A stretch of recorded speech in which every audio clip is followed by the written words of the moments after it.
Hi there, my name is Kay Moon and I am a twin flame channel and Western astrologer.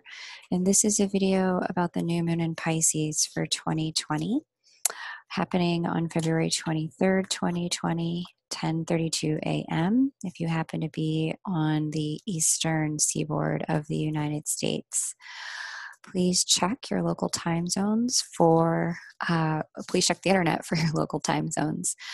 Some interesting things about this new moon. This new moon is a new moon, which does represent a beginning or an opening or the opportunity to plant a seed, but it's in the very last sign of the zodiac. So it's the seed of the type of culmination we're looking to create at this time. Pisces being the final sign of the zodiac, the culmination of all other 11 signs, does represent the all. It represents the everything, the cosmic soup that contains all things, so much so that it is not one thing, it is everything. Pisces also represents the subconscious mind. It represents the world of illusion and the world of imagination. And in the zodiac chart, it corresponds with the 12th house, which is known as the house of self-sabotage, the house of mental enslavement, and the place where a lot of our spiritual gifts are channeled from. So what's interesting about this new moon in Pisces, because it does really represent, our connection to the spiritual world, is that it's kind of the new moon that we have in co-creation with the divine.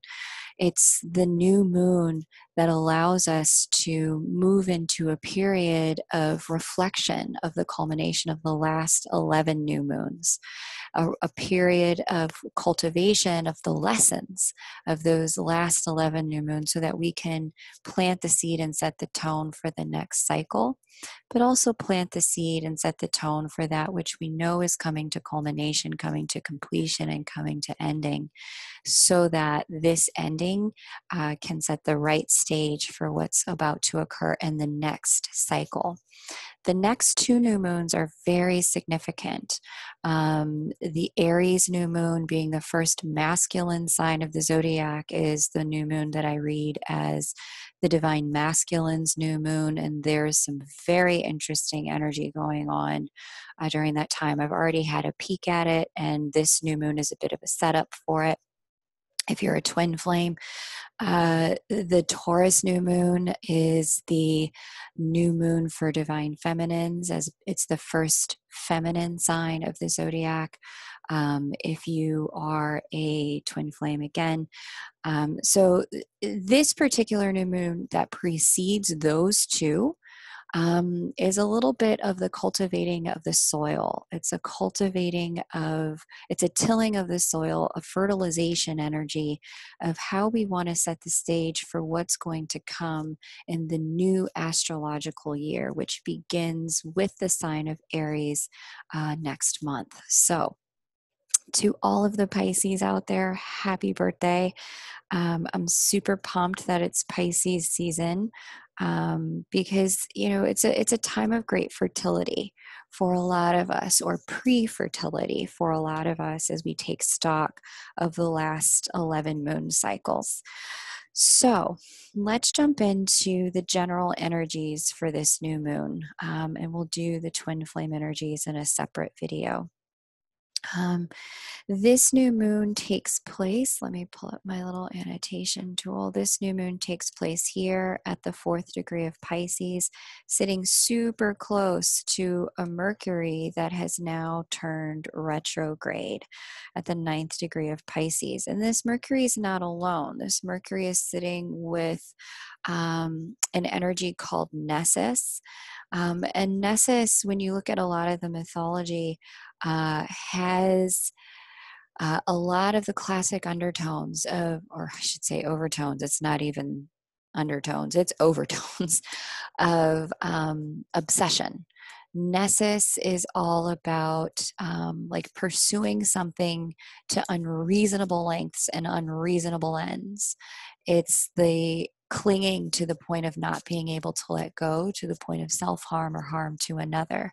And with Mercury retrograde, which is all about reviewing, all about revisiting, all about rethinking, because Mercury is also about the mind and communication.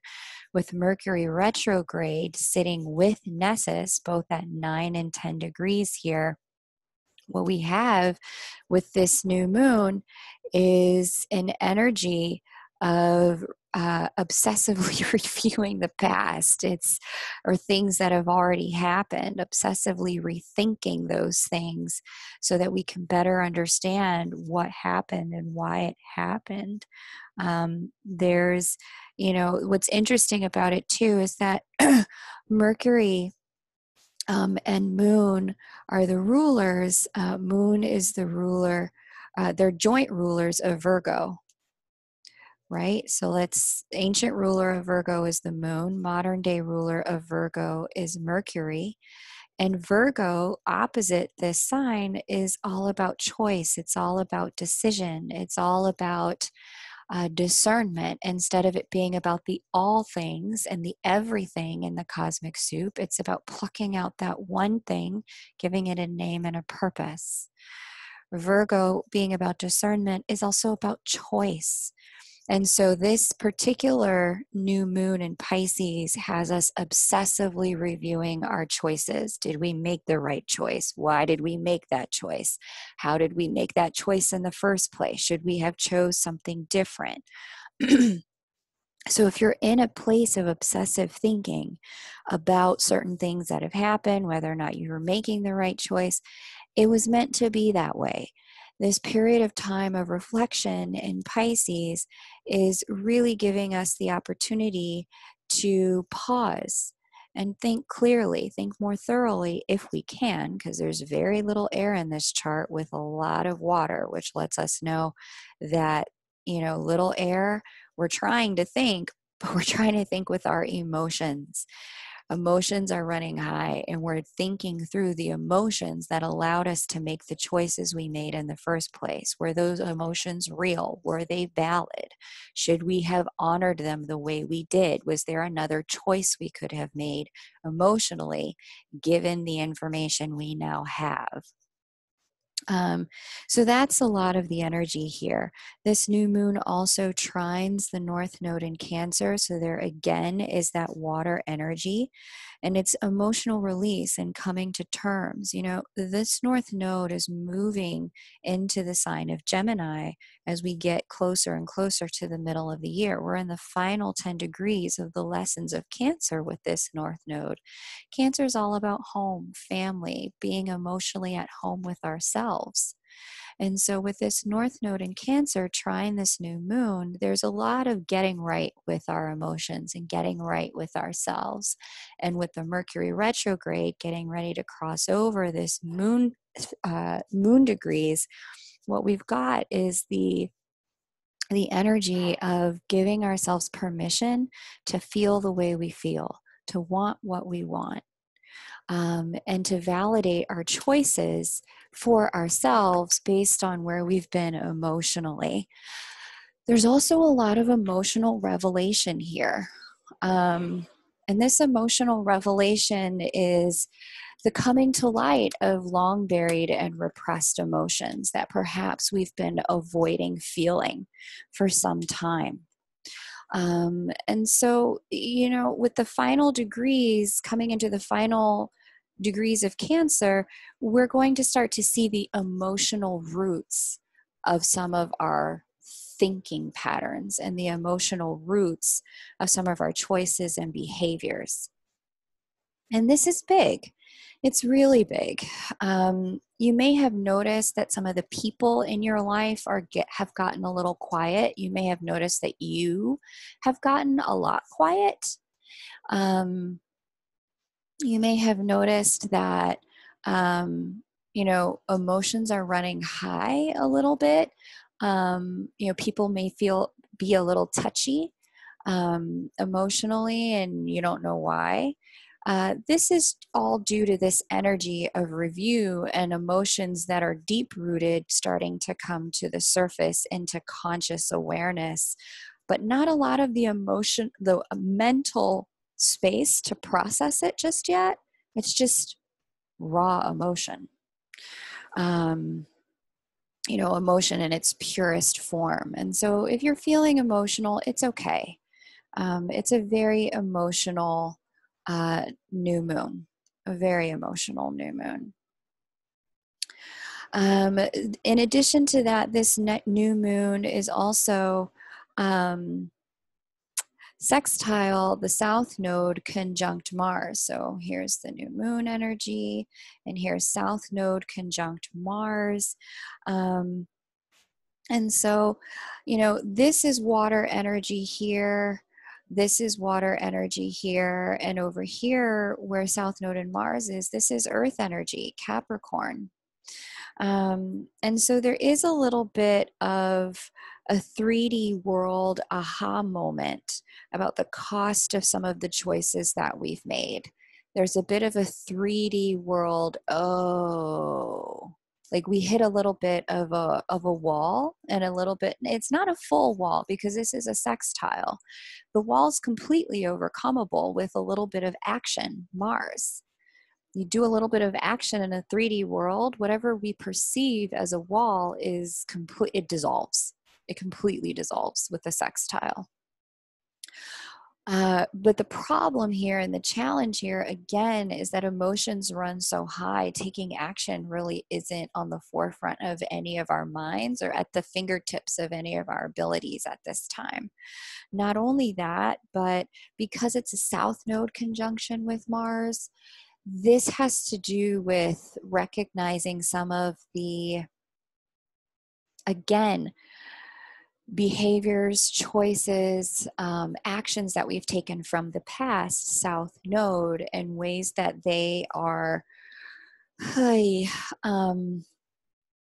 presenting a challenge in the now moment, presenting a 3D world complication, if you will, in terms of what it is we're trying to bring forward and implement in the world.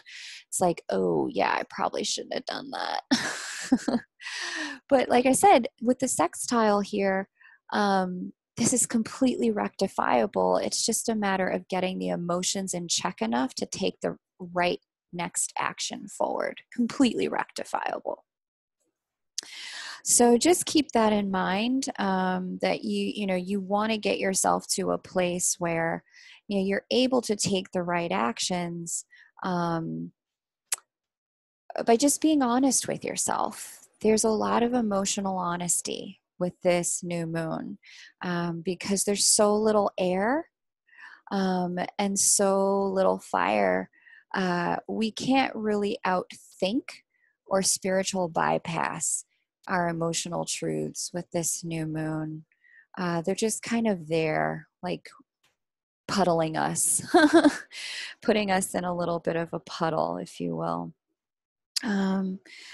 And then the last kind of energy here, talking directly to the moon before we get into more of the subtler energies, is this new moon with all the overthinking, overfeeling, over-reviewing energies and the obsession with it, is also sextile Uranus. So here's Uranus here in another earth sign at the 3rd degree of Taurus. And so this is allowing us to all have much deeper personal insight, a lot deeper personal insight about some of the emotional costs of, some of our choices from the past, and clarity about what we're trying to manifest and ways we need to behave differently in order to manifest differently.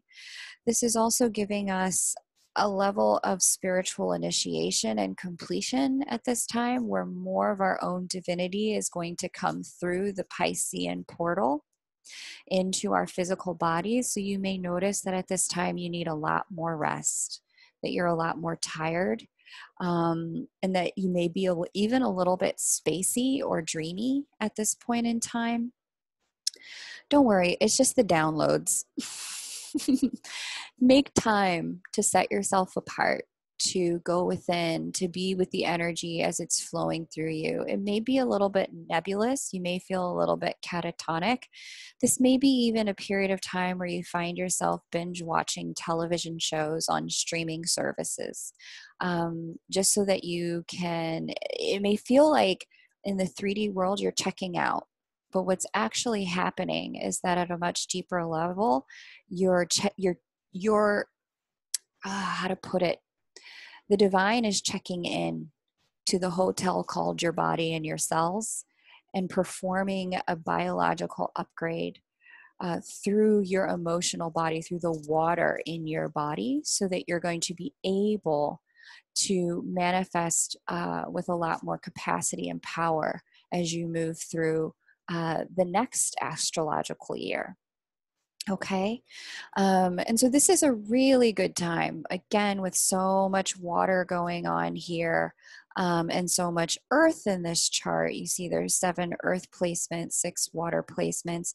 This is a perfect time for a physiological detox of some sort. So whatever your method of detoxification is, cleansing is, this is a great time. If you do juice cleanse, do a juice cleanse. You do a water fast, do a water fast. If you do, some sort of elimination diet where you eliminate toxins, do that. If you take certain supplements to help your liver and your gut detoxify, do that. This is a wonderful time to purge from the physical body and the cellular structures things that you no longer need. In fact, that's actually really going to support the mind and being a little less obsessive, because some of what the mind is trying to do is to release from the emotional world that which is stored in the physical body, because the emotions, when you look at these scientifically, they are simply chemicals. They're chemicals that fire in the body that allow us to quote unquote feel or perceive certain feelings in the mind. But if you can detox at the cellular level, it's like hitting a giant reset button so that you're getting back to level ground, back to zero, back to the neutral set point, and you can start the new year clean. Because in order for emotions from the past to be anchored in the present, there also has to be cellular debris from the past. And if you can release that cellular debris, you can also spiritually, you can supercharge your ascension and your growth. You can move it along a lot faster because you're no longer holding on to those cells from the past. You've gotten rid of some of the dead debris.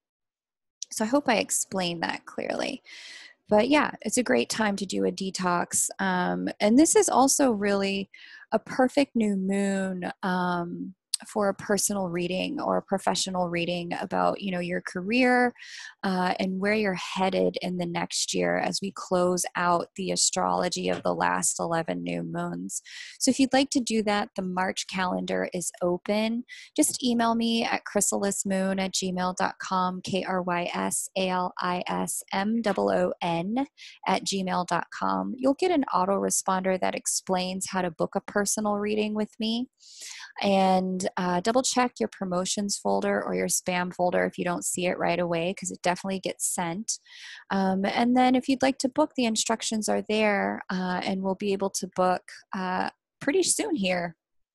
Because the calendar is open, there's spots available for the first couple weeks of March. So hopefully I'll be able to speak to you in relatively short order. All right, let's look at some of the subtler energies here, because the big energies have to do with that emotional release and that emotional detox. Yes, that's what we're going to call this, the emotional detox.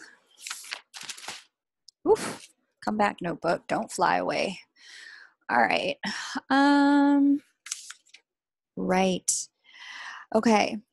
So, right. A couple of other things. Now, I did mention, that there is a lot of earth energy in this chart as well. So we talked about Uranus here being at 3 degrees Taurus, and then the rest of the earth action, it's like it doesn't even touch Virgo? It kind of does, because the Earth in this chart is sitting in the sign of Virgo. That's the symbol for the Earth right there at the 4th degree of Virgo, sitting right opposite this new moon energy. The rest of all the action, though, is happening out here in the sign of Capricorn. Look at all these Capricorn placements. Ooh, doggy, it's a Capricorn kind of year. And so, with all of this energy in the sign of Capricorn, it's important to understand what Capricorn's all about. It's the sign of physical manifestation. It is the sign of bringing things to fruition through our own work, through our own hands. It's the sign of the work ethic, the discipline, the structure, the fortitude to be able to create. That's Capricorn. And with so much energy here in the sign of Capricorn, it's very much like the universe is begging us to pay attention to and forcing us to look at what are we actually trying to create here, to be manifestors, to really co-create here with the divine by showing up for our part, doing our work. And so there's a lot of conjuring energy available with this new moon. It's one of the most powerful new moons of 2020 for manifestation. One of the most powerful for manifestation. Given, that Mars is sitting here, with the South Node allowing us to have access to a lot of our past life wisdom, past life abilities, and past life skills. Trining Uranus here, Uranus being the divine and the divinity within us, and the sign of nurturing of our physical bodies. And then the Earth sitting here in the Earth sign of discernment. This is really a new moon that's going to allow us to call it out of the ether and manifest it into the physical world, onto the Earth plane, given this grand trine. It's a real ability for us to make it real on Earth. But there's 2 steps for this particular type of manifestation that are very much highlighted in this chart. And both have to be present in order for the manifestation to take shape. Now, many of you, being light workers are, you're hip to the conversation about law of attraction and, thoughts equal things, and being mindful with your words and speaking things into existence. However, this particular new moon is a lot less about that. Words, yes, because there's a Mercury retrograde talking to this new moon, right? But the Mercury is retrograde. It's not forward movement, and it's not in an outer world sign. It's in a cosmic sign, a 5D sign, Pisces. It's in the ether. So words matter, but I'm going to tell you, with this much Earth energy, they do not matter as much as action. This is a new moon that is saying to all of us, if you want to manifest it, put your money where your mouth is. If you want it, show me. If you believe it, do it. If you want it, act on it. And that's really important for us to understand, that, words alone, journaling enough, journaling affirmations, and thoughts, they're not enough to manifest the reality that we want to see. And this new moon is highlighting that. It's very much saying, I need to see with your actions what it is you say you want with your words, in order for me to be willing to co-create with you. So just keep that in mind, that, inspired action is called for. as the act, as the co-creative act on our part. Sometimes it's just, we're asked to get into a vibrational state. We're asked to, emotionally get aligned. Sometimes with certain new moons, in terms of manifestation, we're asked to spiritually clean house and really get right with ourselves and with others in the places where we have broken path with our desired manifestations. This new moon is not about either one of those. This new moon is really about inspired action, and follow through in the 3D physical world. So you'll know what that is for you and your circumstance. Like I said, if you want to talk more deeply about that, this is a wonderful new moon for a personal reading, because this is the time when you're going to have the ability to look deeply at your chart and your circumstance and see, okay, what is all this Capricorn energy that's stacked up here in my life asking me to do by the house placement that Capricorn lives in and the personal planets that it's talking to across the different sectors of my chart. Because once you start looking at the personal planets and the house placements, the action becomes extremely clear. It's interesting. I was talking to a client a couple weeks ago who came to me for, it's interesting, a relationship reading. She wanted to look at a very particular relationship. And we looked at the relationship, but this stack of energy here in Capricorn in her chart meant that what was on the agenda for her was a big move potentially around work. Now notice here that this Capricorn sign holds look where everything else is. It's all spread out, but the bulk of the action is happening here in Capricorn. And so, when she wanted to know about the relationship, we talked about it, but then I said to her, it could occur, it can unfold. There's no reason why it can't. There's a lot of harmonious energy here, but the universe is asking you to do your part, and your part on the schedule at this point, on the agenda for the tour of you get a happy relationship, is to get a new job, to really focus on getting out of the job you've got and getting into a new one. And so I explained, how the chart was working with her personal planets to really point this out. And, at the end of explaining it, she was like, okay, well, is it telling me anything else? Like, what else about love? And I was like, oh, my love, in order for you to get love, the step at this point is to focus on work. That doesn't come in until this is settled. It's like, like you go on a tour, on a vacation, and it's like you want to jump to the part with the roller coasters because that's more fun. But, the universe is saying, well, right now we have to do the ground games. You got to do the fair games, and then we can get to the roller coasters. And it's showing you this by, all this in Capricorn for everyone, plus this stuff going on with your personal planets. So I don't think that was really what she wanted to hear. She really wanted love to work out. But this is an example of the way the universe kind of says to us, I'm going to give you what you want in due time, but I need you to work on this piece first.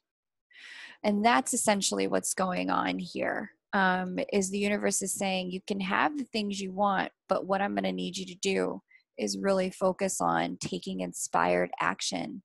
And the way that inspired action plays out for you personally is what goes on in, this Capricorn configuration for you, and how it's playing out with your houses and your personal planets. Okay. So some of the more subtler energies here with this new moon is this interesting energy here of Venus conjunct Eris, square Pluto in Capricorn. And that Pluto is square Juno in Libra, which is opposite this Venus Eris square, opposite this Juno here. Venus how do I put this? There's a T-square going on, people. There's a T-square. That's what I'm trying to say. So, what's interesting about this is there's a lot of unresolved tension about how to make our relationships work given who we are and what we want. And so the Plutonian energy here is bringing a death energy and an endings to current configurations of relationships as a result. There's this energy here of, this configuration, this has got to die. Like what we've been doing, how we've been interacting with each other in our connections, this is not working.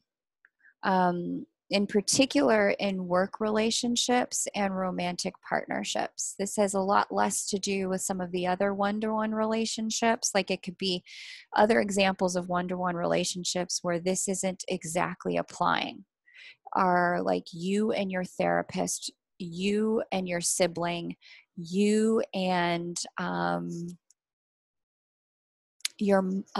no, that applies.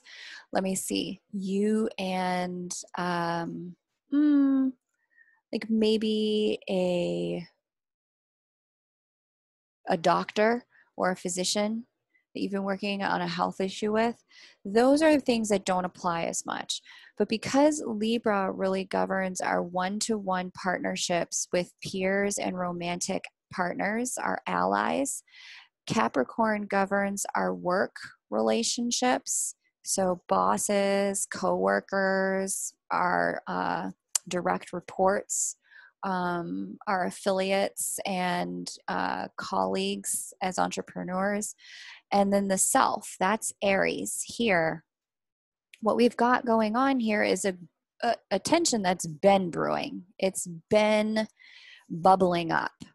There's a tension that's been going on that's now starting to come to a head about some of the dysfunction in those relationships and ways in which they are not working.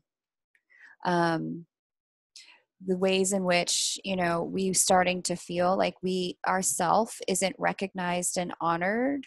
That's Aries with Eris.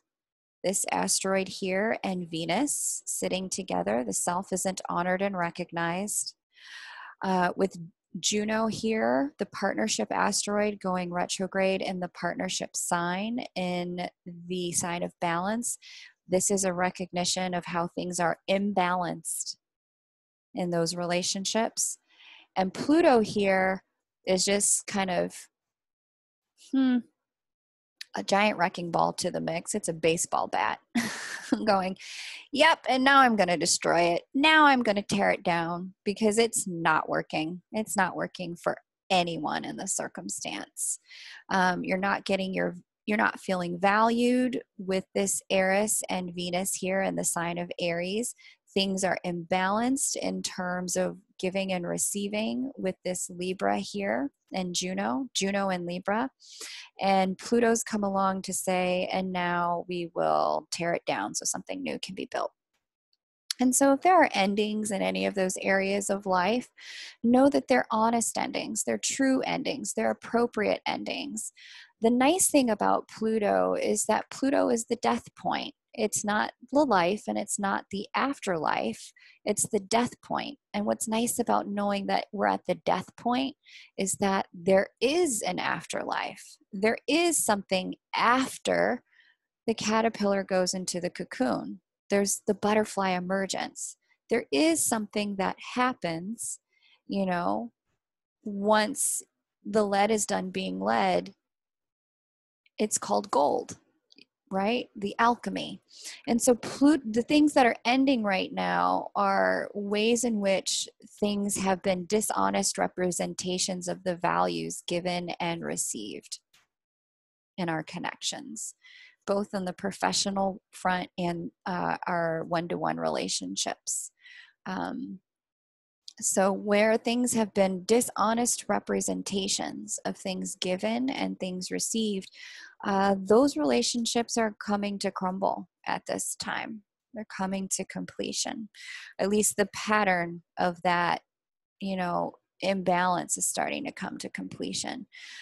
Because with this anchoring here in Aries with Venus and now Lilith and Chiron, in the conjunction here in the sign of Aries, the self that has been quote unquote taking it, the self that has been putting up with it, the self that it has been, being dishonored in the transaction of it all, that self is starting to say enough, and is no longer engaging, especially now with Juno going retrograde. That self is no longer engaging with the old pattern. And you may have felt that inside of you already, that inability to continue to engage in the old way. And so you may even find yourself, because you're not engaging in the old way, there's repercussions to that. Things are self-destructing and imploding on their own. It was on schedule. Don't worry. There's a butterfly point. This is just the cocoon point. Don't worry. It's coming. The other nice thing about this is going on in the sign of Capricorn. We've got Saturn conjunct Chariklo. Now, Chariklo was rolling around all last year with Pluto. Flanked Pluto side all year. Now, Pluto, as you know, represents that death, that ending. And Chariklo is the divine intercessor. She was the handmaiden to the goddess Athena.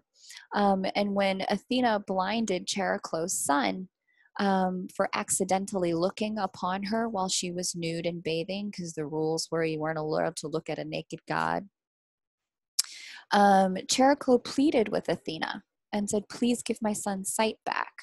And while Athena did not give the sight back to the son, she did give him the ability to see without eyes, thus changing his course in life and giving him something better than he had before. And so Chariklo here, rolling around with Pluto all last year, was doing the work of giving, asking all of us, that which has been taken away from you via death, tell me and I will intercede on your behalf to give you something better than what you've had. Now Chariklo rolling around with Saturn. Saturn is Lord of Order and Time. Saturn's also about the restoration of integrity in situations where integrity has been lost. Saturn, being the taskmaster, is asking all of us to do our work of restoring integrity in situations where integrity has been lost. And Chariklo, sitting with Saturn, is very much asking all of us to do our work, to work our prayers, to show up for our part of getting things to be in right order again. So whatever that means for you in what's ending right now, because it took two for things to get to where they are in a one-to-one relationship, that this ending is upon us. It took two people. It's very easy to look at one person and say, it's all your fault. It's never all one person's fault. It took two of us to be there and for that to happen. And so the Saturn piece and the Chariklo piece sitting together at that 27th degree of Capricorn, Saturn is showing us, here's all the ways you have participated in your own demise. And Chariklo is going, and now make your prayers to your God, whomever you pray to, Allah, God, Jesus, God within, whomever you pray to, make your prayers and show up and do your part of the work for the correction, and I will make sure that the divine does the rest. Do your work for the restoration of integrity. So for some of us, this means we need to make amends in the physical 3D world. For some of us, this means we need to speak up. Once Mercury goes direct and we're out of this emotional swamp. For others of us, it means we need to change the structure of some of our business arrangements. And where the structure can't be changed, or with people who aren't willing to work with us, it's time to bring those contracts to completion. For others of us, it means it's time to find a new job. The old job just isn't valuing us enough, and we aren't valuing ourselves in the roles that we're in. It's time for us to step into greater potential and stop letting ourselves be treated like we have less potential than what we actually have. You know, for others of you, it is time to file for divorce. It is time to bring, you know, the marriage that hasn't been working in a decade to completion.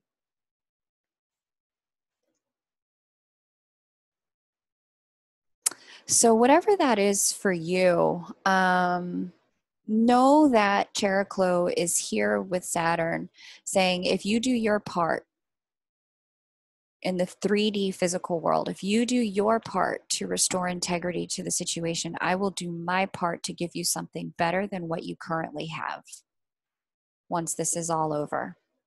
Okay? So that's an interesting energy here. There's also this Jupiter here, trine Vesta.